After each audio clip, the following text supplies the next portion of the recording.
Good morning. Today's class is about gears. First, we can discuss the advantages and disadvantages of gear drives. The advantages in the part, it transmits exact velocity ratio. That is a major advantage on gear drive in the case. It may be used to transmit large power. It may be used for small center distances of shafts. It has high efficiency. This is actually gear drive advantages. Any disadvantages in the since the manufacture of the gear requires special tools and equipments, therefore it is costlier than other drives. Other drive belt drive and friction wheel and drives and power transmit. For example, this first figure this friction wheels on a wheel touch a wheel. Here gear onnuilla.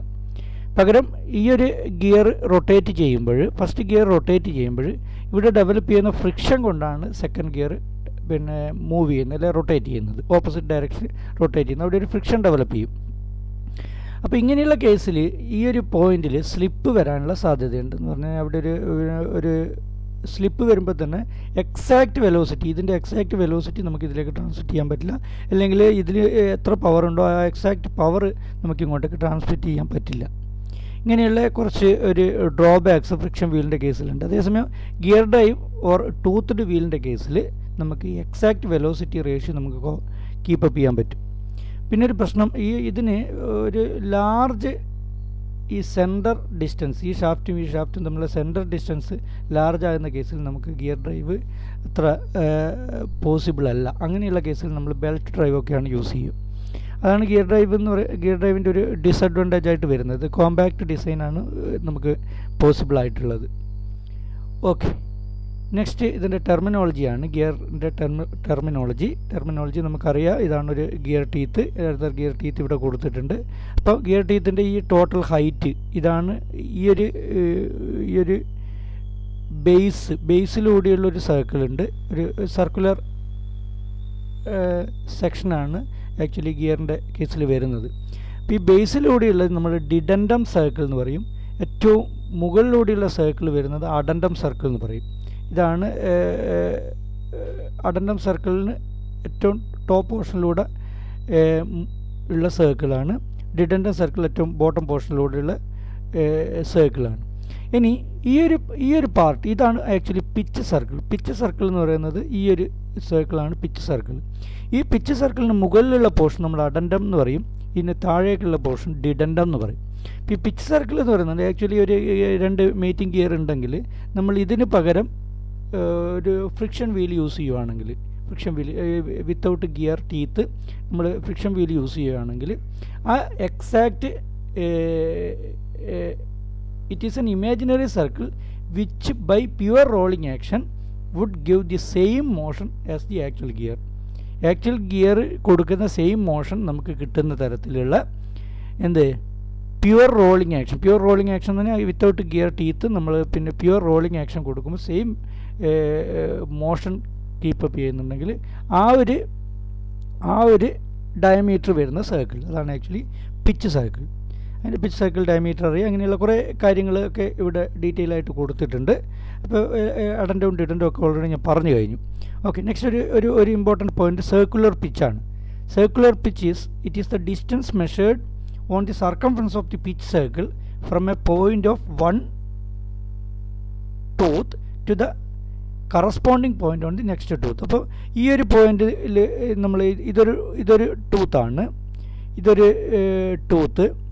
ഈ tooth select ചെയ്യുമ്പോൾ ഈ ടൂത്തിലെ ഒരു point ഞാൻ select ചെയ്യുന്നതെന്ന് വിചാരിച്ചു. ഈ ഒരു point select ചെയ്യുകയാണെങ്കിൽ അതിന് കറസ്പോണ്ടിങ് ആയിട്ടുള്ള അടുത്ത ടൂത്തിലെ സെയിം പോയിന്റിലേക്കുള്ള ഡിസ്റ്റൻസ് ഈ പോയിന്റ് മുതൽ അതിന് കറസ്പോണ്ടിങ് ആയിട്ട് അടുത്ത ടീത്തിലേക്കുള്ള പോയിന്റിലേക്കുള്ള ഡിസ്റ്റൻസ് ആണ് ആക്ച്വലി സർക്കുലർ പിച്ച്.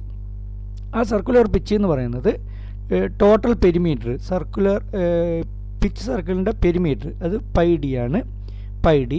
അത് divide by number of teeth ആയിരിക്കും actually circular pitch. that t is equal to number of teeth on the wheel. അപ്പോൾ ഇതൊരു മോസ്റ്റ് ഇമ്പോർട്ടൻ്റ് കാൽക്കുലേഷൻ ആണ് സർക്കുലർ പിച്ച് എന്ന് പറയുന്ന ഈ ഒരു ഗിയർ ടെർമിനോളജിയിൽ. പിന്നെ ഡയമട്രൽ പിച്ച് എന്ന് പറയുന്നത് actually diametral pitch is equal to T/D ratio ആണ്. T/D number of teeth divide by diameter. that ratio is known as diametral pitch. That's equal to T/D, that's equal to pi by PC എന്ന് പറയും. pi by circular pitch ഇങ്ങനെയും നമുക്ക് represent ചെയ്യും. That diametral pitch is equal to PD is equal to pi by PC, where PC is equal to pi d by T. നമുക്ക് already ഈ equation നമ്മുടെ കയ്യിലുണ്ട്. Okay, ഇതൊക്കെയാണ് മോസ്റ്റ് ഇമ്പോർട്ടൻ്റ് ആയിട്ട് വരുന്നത്. പിന്നെ വരുന്നത് മോഡ്യൂളാണ്. D/T റേഷ്യോ ആണ് actually module of the gear. It is the ratio of the pitch circle diameter in millimeters to the number of teeth. D/T ratio, that is known as module. അതൊരു important ഫാക്ടറാണ്, important ടെർമിനോളജിയാണ് നമ്മളെ ഗിയറിൻ്റെ കേസിൽ. Okay, ഇതൊക്കെയാണ് ഈ arc of contact എന്ന് പറയുന്നത് part നമുക്ക് detail ആയിട്ട് പിന്നീട് അടുത്ത പോർഷനുകൾ നമുക്ക് ഡീറ്റെയിൽ ആയിട്ട് ഡിസ്കസ് ചെയ്യാനുണ്ട്. Arc of കോണ്ടാക്റ്റും path of കോണ്ടാക്റ്റും. ഈ പാത്ത് ഓഫ് കോണ്ടാക്റ്റ് എന്ന് പറയുന്ന പാർട്ട് നമുക്ക് ഡീറ്റെയിൽ ആയിട്ട് ഇനി അടുത്ത ക്ലാസ്സുകളിൽ നമുക്ക് ഡിസ്കസ് ചെയ്യാം. നെക്സ്റ്റ് മോസ്റ്റ് ഇമ്പോർട്ടൻ്റ് ഒരു പാർട്ട് വരുന്നത് ലോ ഓഫ് ഗിയറിംഗ് ആണ്. Actually what is mean by law of gearing? അപ്പോൾ നമ്മളൊരു ഒരു ഗിയർ ടീത്ത് ഇവിടെ ഏതെങ്കിലും ഒരു ഷേപ്പിലുള്ള ഒരു ഗിയർ ടീത്ത് നാം അസ്യൂം ചെയ്തു. ഇവിടെ ഒരു അനദർ മേറ്റിംഗ് ഗിയർ ഇവിടെയുണ്ട്. ഇത് ഒരു ഗിയർ O1, ഇത് O2 സെൻറ്ററായിട്ടുള്ളൊരു ഗിയർ, ഇത് O1 സെൻറ്ററായിട്ടുള്ളൊരു ഗിയർ. ഇവിടെ നമ്മൾ എന്താ ചെയ്യുന്നതെന്ന് പറഞ്ഞു കഴിഞ്ഞാൽ ഈ O1ഉം O2ഉം കണക്ട് ചെയ്യുന്ന ഒരു ലൈൻ ഉണ്ട്. ആ ലൈൻ ഇവിടെ നമുക്കൊരു ബ്ലൂ ലൈനിൽ നമ്മളിവിടെ വരച്ച് വെച്ചിട്ടുണ്ട്. പിന്നെ ഒരു കാര്യം ഇതാണ്, ഈ പറയുന്ന Q ആണ് രണ്ട് ഗിയർ ടീത്തുകളും കോണ്ടാക്ട് ചെയ്യുന്ന പോയിൻ്റ്. ആ കോണ്ടാക്ട് ചെയ്യുന്ന പോയിൻ്റിൽ നിന്ന് നമ്മൾ ഈ ഒരു ഫസ്റ്റ് ഗിയറിൻ്റെ സർഫസ്, ആ സർഫസിന് നോർമൽ വരയ്ക്കുക. അതേപോലെ സെക്കൻഡ് ഗിയറിൻ്റെ സർഫസിന് നോർമൽ വരയ്ക്കുക. ഇതാണ് കോമൺ നോർമൽ.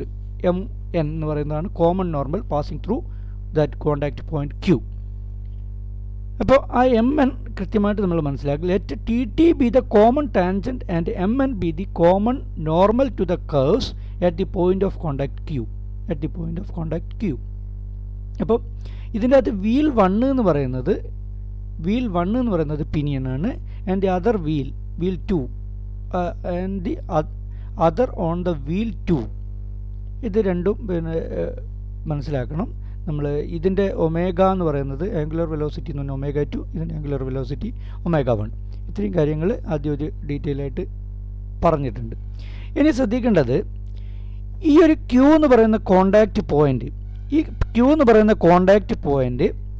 ഈ ഒരു ഗിയർ വണ്ണിലാണെങ്കിൽ ഈ പർട്ടിക്കുലർ Qൻ്റെ വെലോസിറ്റി, ഈ Q എന്ന് പറയുന്ന പോയിൻറ്റിൻ്റെ വെലോസിറ്റി എന്ന് പറയുന്നത് ഈ ω1 ഇൻറ്റു O1Q ആണ്. That means V1 is equal to ω1 into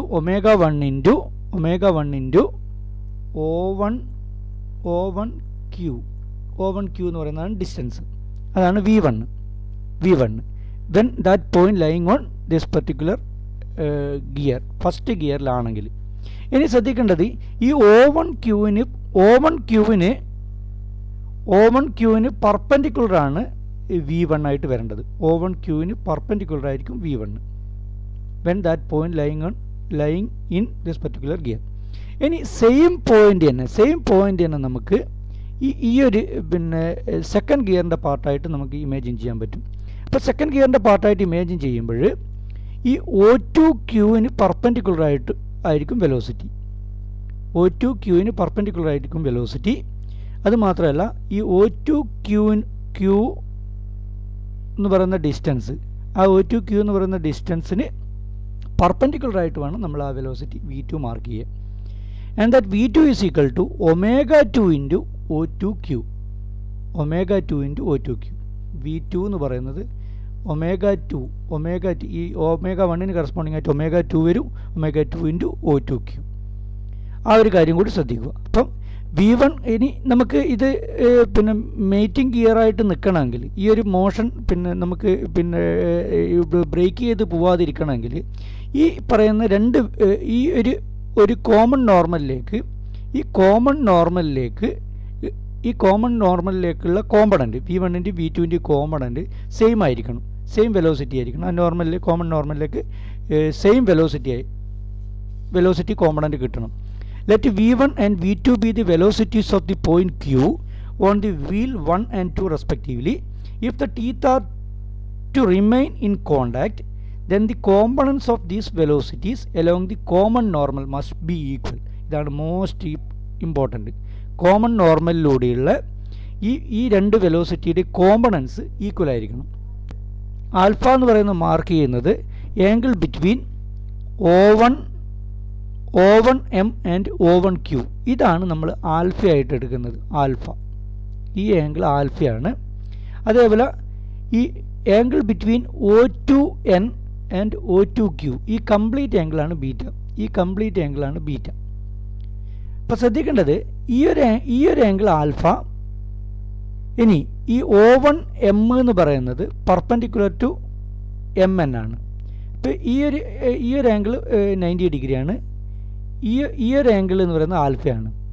അപ്പോൾ നമുക്ക് എന്താ ചെയ്യാൻ വേണ്ടി ഇനി നമുക്ക് ഫൈൻഡ് ഔട്ട് ചെയ്യേണ്ട ഇവിടെയുള്ള ഈ ആംഗിളാണ്. അപ്പോൾ ശ്രദ്ധിക്കണം, ഈ O1Q must be perpendicular to V1.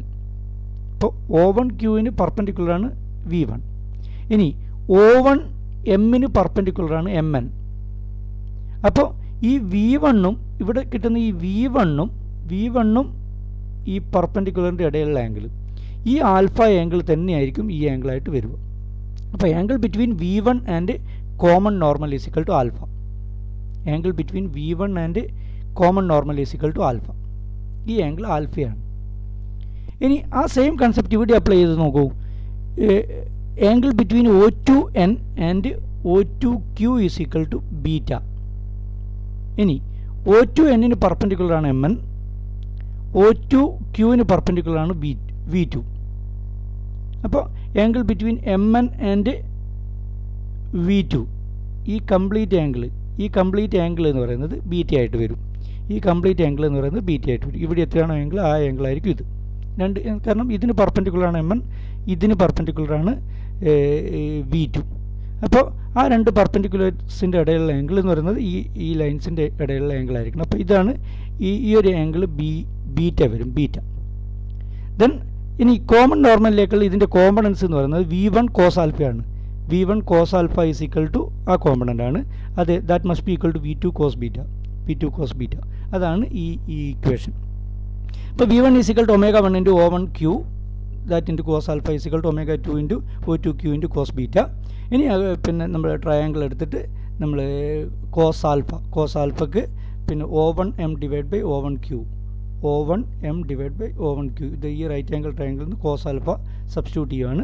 ആ കോസ് ആൽഫ അതേപോലെ ഇവിടെയുള്ള ഈ റൈറ്റ് ആംഗിൾ ട്രയാങ്കിൾ, ഈ വലിയ O2NQ എന്ന് പറയുന്ന റൈറ്റ് ആംഗിൾ ട്രയാങ്കിളിൽ നിന്ന് കോസ് ബീറ്റയും സബ്സ്റ്റിറ്റ്യൂട്ട് ചെയ്യും.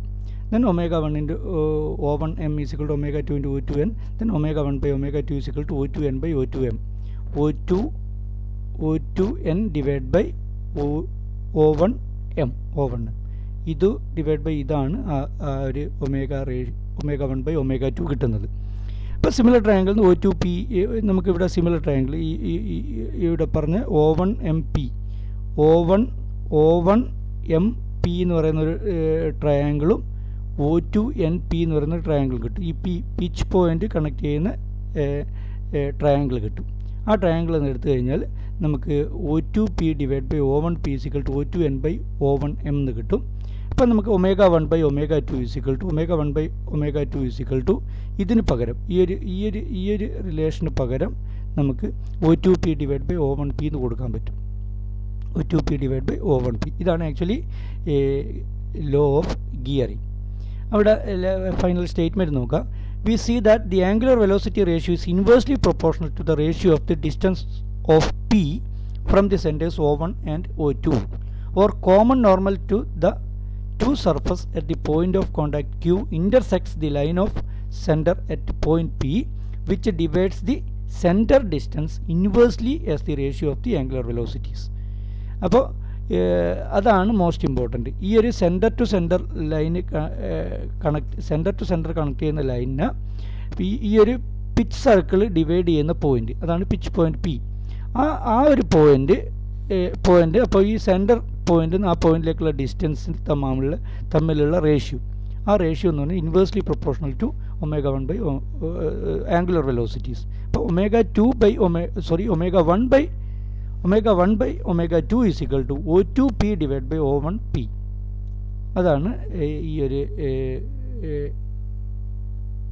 ലോ ഓഫ് ഗിയറിങ്ങിൻ്റെ statement. In other words, the common normal at the point of contact between a pair of teeth must always pass through the pitch point.